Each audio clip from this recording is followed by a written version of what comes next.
Hello. Welcome to Ad Age's 20-minute take, presented by Verizon Media. I'm John Dioso. I'm the editor of Ad Age Studio 30. 20-minute takes is our new series. It just launched last week, where we just offer advice to marketers and brands out there and what to do during this incredible time. And we've been lucky to be joined by leading executives from Verizon Media to help us along the way, and a nice little coffee break for you in the middle of the day and just get back to the rest of your work day, whatever else you're doing today. Our social media hashtag is hashtag #AdAge20Minute Take. And I'd like to introduce our guest today, Mike Brunick, who's from Verizon Media. Hey, Mike. Hi, John. How you doing? I'm good. How are you? I'm doing all right. Great. Thank you for joining us today. Just tell me a little bit about what you do, what you do at Verizon Media. Sure. So we're one of 3 business units within Verizon: the Verizon Media, Verizon Consumer Group, and Verizon Business Group. We're an ad tech company, media platform, and a publisher, publishing brands like Yahoo and HuffPost and several others. And I run what's called our ad partnerships team, which is the monetization and strategy unit of our managed partners, companies like Microsoft, where we work with them across their programmatic and Xbox business. Great.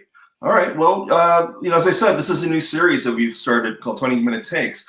We just launched it last week. The first episode was on news, trust, and brand safety. The second episode was on riding the streaming wave. And this episode today is called Are You Game? Which kind of takes off a little bit from where we started talking a little bit about streaming gaming last week. Mike, are you a Sopranos fan? I am a Sopranos fan, yeah. You remember there was an episode once where Tony says, since time immemorial, what two businesses have been traditionally recession-proof?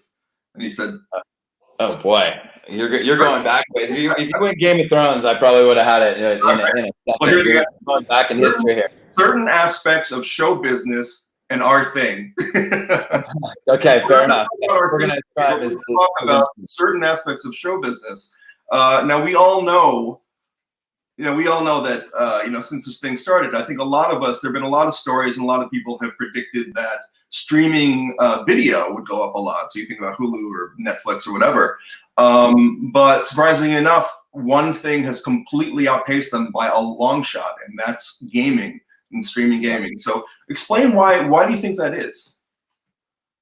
Yeah, no, it's an interesting question. I mean, gaming is really, it's a living room device, right? In most cases, at least console-based gaming, and that turns it into a full family affair. So you've got a device is connected to the living room television. You've got a lot of people there. It's very engaging. It's very lean forward. There's a lot of custom experiences that can be accessed through it. I think that, in this time, people are looking for new forms of entertainment and really trying to understand kind of what it is that they can be doing and maintain a sense of connection and connectivity into their friends, their fans.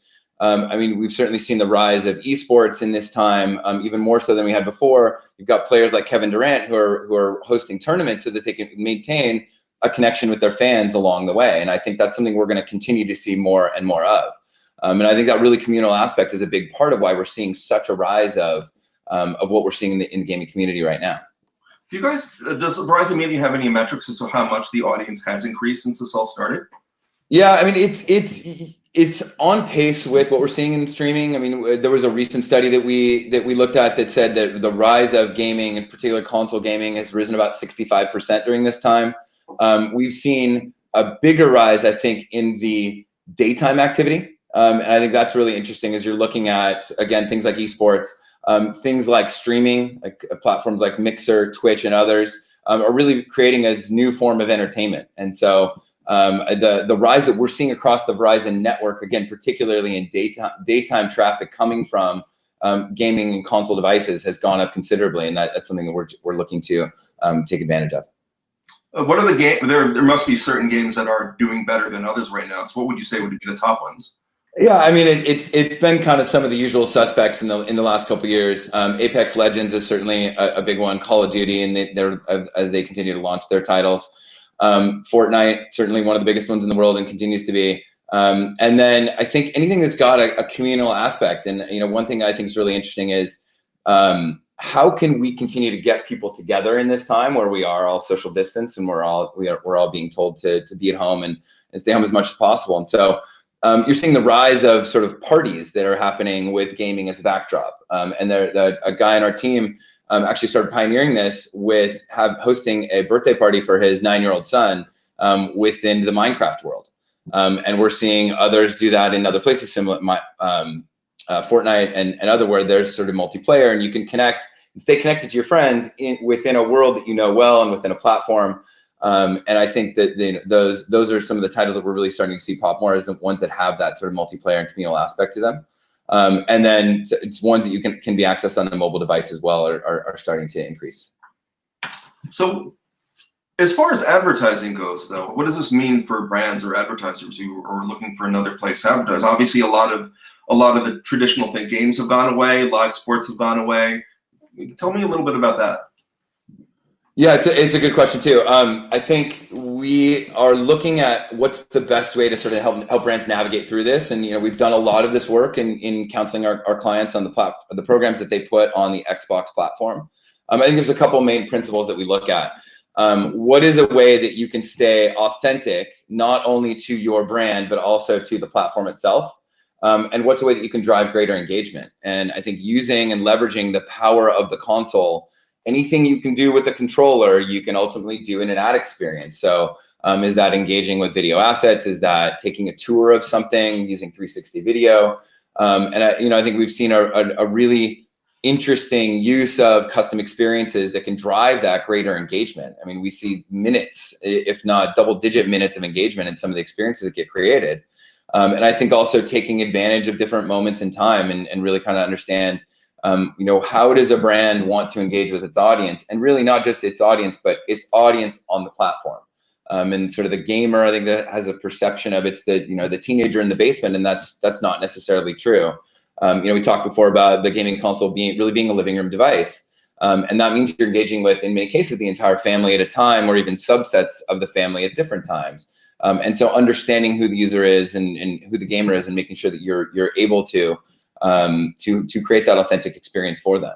The other tenet, I would say, something at Verizon Media that we're making sure that we are helping counsel our clients on, is really being nimble and creative during this time. I mean, the world is changing in a way that none of us could have predicted even a month ago. And so understanding, again, how to stay authentic to your brand, but also how to make sure that you are putting the right message in market, not to be seen as necessarily opportunistic, but helping guide people through this time and sort of being there as a way to help someone either spend their time or connect with other people, or whatever sort of the goal of the brand is.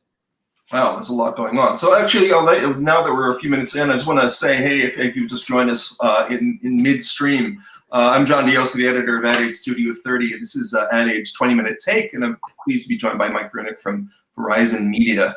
And also, I just want to recognize some of the people who are reaching out to us today. We've got Kathy from Kentucky, Sarah from Colorado. I feel like a weatherman here. Sarah from Colorado, Amanda from Scotland, awesome.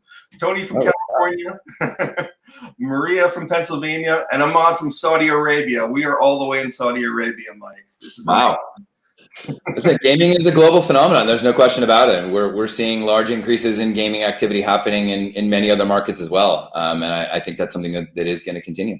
Yeah, I mean, is there a difference between what's going on in the U.S. and around the world, or is it kind of equalizing? There's still considerably more mobile gaming internationally, particularly in Asia and Asia Pacific. We see a little bit of a difference in titles that are being played, but for the most part, a lot of the main themes hold true. The rise of eSports is a global phenomenon. The rise of some of the streaming platforms that I mentioned before are also a global phenomenon. And I think the two tenets of making sure that we are providing a way of communal behavior, that sense of community, is also something that we're seeing pretty consistently. Great. I'm gonna get a question. We got a question from the internet from Starsky. I don't know if that's his real name. Starsky on LinkedIn. Will SVOD or SVOD start to decrease when the average household income becomes less? What do you have to say about that? Yeah, it's an interesting question. I mean, at some point, we as consumers are going to have to figure out what it is that we're able and willing to pay for on a monthly basis. I think it's sort of in its infancy right now, and what the streaming services look like from a subscription model standpoint. I mean, we're trying to, as cord cutting moves away from the legacy bundle of paying, let's call it $200 for a cable bill, At some point, a consumer's going to decide what they're willing to pay for to sort of tick back up to that level. I also think ease of use is going to be a really interesting and important one. It's one thing where I actually think console gaming devices are helpful in that they are an aggregator of different subscription services. And so to the extent that either you can have them all, access them all in one place, or even bundle subscription services. I mean, that's one thing that our Verizon Wireless unit did was, offered Disney Plus as a benefit to Verizon Wireless subscribers. And so I think as those kind of mechanics continue to play out, that'll be something that'll be helpful in the continued sort of expansion of some of those streaming services. Let's go back into the gaming a little bit. Are there any new developments or trends in gaming that you've seen over the past few weeks that have developed because of what's been going on? Because of people staying at home, nothing more really that I can point to, other than, I think that the getting people together in a party. I think that, again, leveraging the communal aspects of services like Xbox Live, where you are all connected and you are all able to play a game together, talk to each other. I think that it's one of the most important things in sort of this time, is that ability to maintain that sense of connection. I also think and I mentioned this before too, but we're seeing this play out in professional sports. And I mentioned Kevin Durant before, but as you see athletes wanting to maintain a connection into their fan base in a world where live sports is essentially at this point gone from culture. What's a way that those celebrities and those brands really can maintain a sense of connection to their fan base? And I think we're going to see more of that. We've also seen some of those sports leagues bring their wares online. We've seen virtual NASCAR races. We're seeing a lot more virtual gaming tournaments, particularly in NBA. And I think that as long as we're in this period, I think is going to continue to grow. Yeah, thank you so much for talking about esports. I wanted to go into that a little bit more, because I still don't think, it's been happening for a while. It's been developing a lot over the past couple of years, at least, or longer. I don't think a lot of people are aware of how big esports have gotten. I think there was something recently where Fox, there was, I think it was like some indie race that was called off, obviously, because of coronavirus. Yeah. And then they did a virtual version of it online, and it got something along the lines of 500,000 or a million people to watch it. To watch a game online. And I think that's a phenomenon that a lot of people who are not part of the gaming community don't quite get, that there are people, say, going onto Twitch or Mixer and watching people play video games online as an entertainment. Yeah. And look, it's an important distinction that streaming is one aspect of it, which is you're watching someone else play, and you have someone that you're engaging with, and you're a fan of them, and you're rooting them on, and kind of trying to help them achieve whatever the goals that there are. But also then there's esports, which is really, it's competitive gaming, and companies are investing a lot in their ability to drive competitive gaming. There's a lot of big teams out there, and another interesting thing that we've done as a part of Verizon is the development of our 5G labs. We are sponsoring and hosting a gaming team in our 5G lab in LA. And I think part of that is to help pay off the future of what 5G can bring to gaming, but it's also to really invest in the growth of what is becoming a really interesting competitive environment. I think we're seeing a little bit on the sidelines of it right now because of the social distancing and separation that we're experiencing. But it is something that we do expect to continue to grow in that same competitive environment. Yeah, talking about getting competitive. A lot of the esports athletes are on the same lines as many of the professional athletes. I think that Ninja just said, one who's probably the biggest name in esports, just signed a deal to go away from Twitch to go to Mixer for something along the lines of $20 to $30 million, which makes me question so many life choices. Yeah, you and a lot of other people. Yeah, and look, there was a massive Fortnite competition that was held in Arthur Ashe Stadium last year, and a 13-year-old won several $1 million playing a game. It is definitely real, and it is also highly competitive. They train, they get coaching, they are constantly evolving and trying to figure out how to be better at their craft. It's truly a competitive environment. Great. Okay, we got a couple more questions coming in over the internet. A question from Joe on LinkedIn. What are some examples of brands and businesses that you think are doing it really well in the gaming space?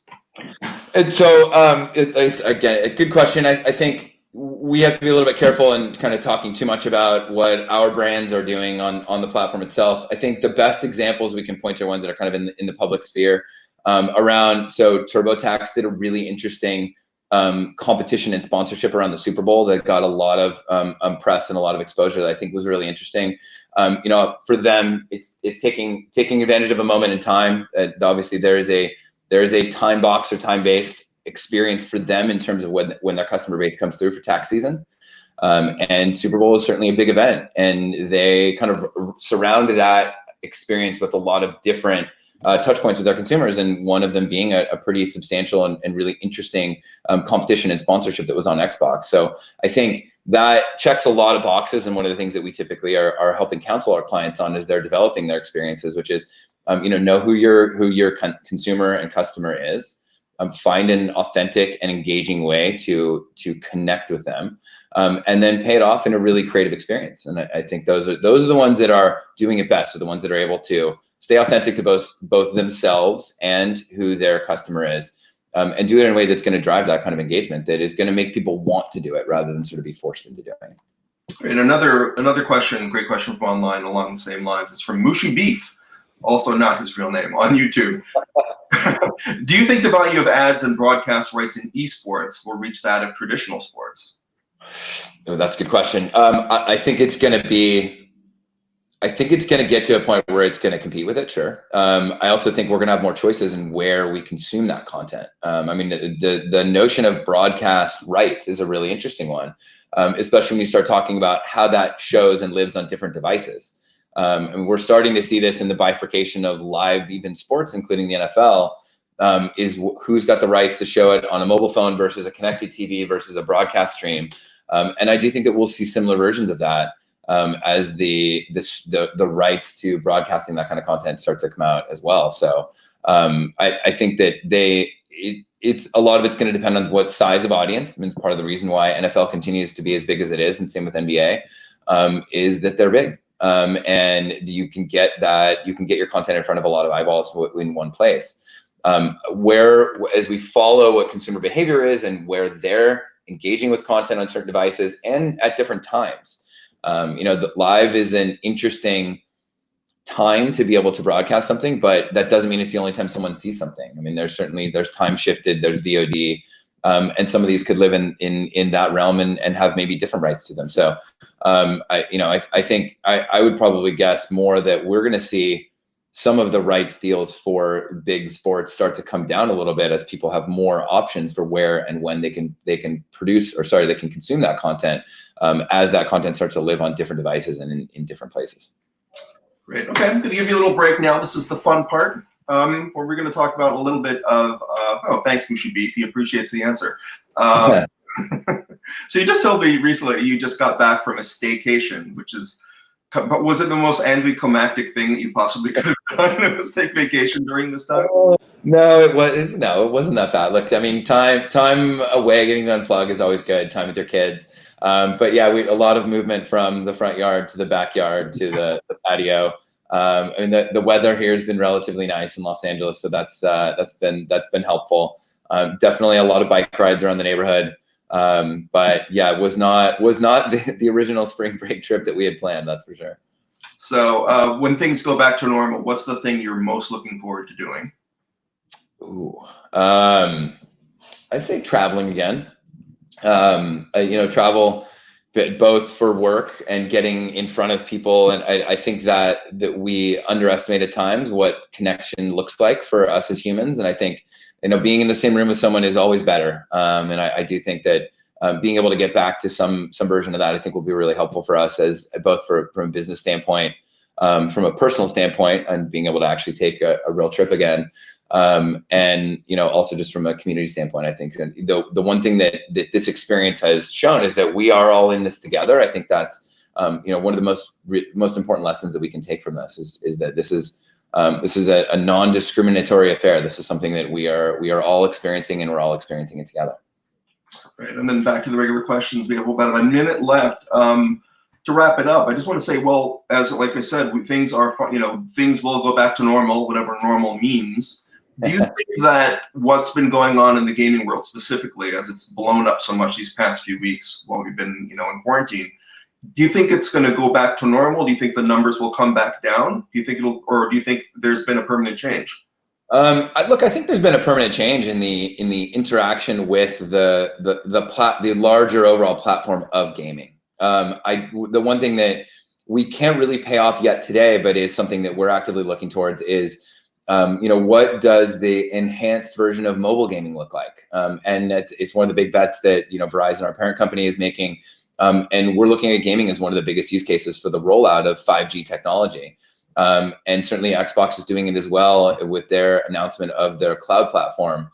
The idea of being able to use the power of console gaming on a mobile device or outside the home, just something that's been largely underrealized to date. And I think that it's one of the big opportunities that now that we have had a larger overall population, not just exposed to, but spending time with what gaming looks like, how that will continue to change and continue to expand as we are able to do some of those capabilities, again, outside the home and outside what some of the devices are that we are used to.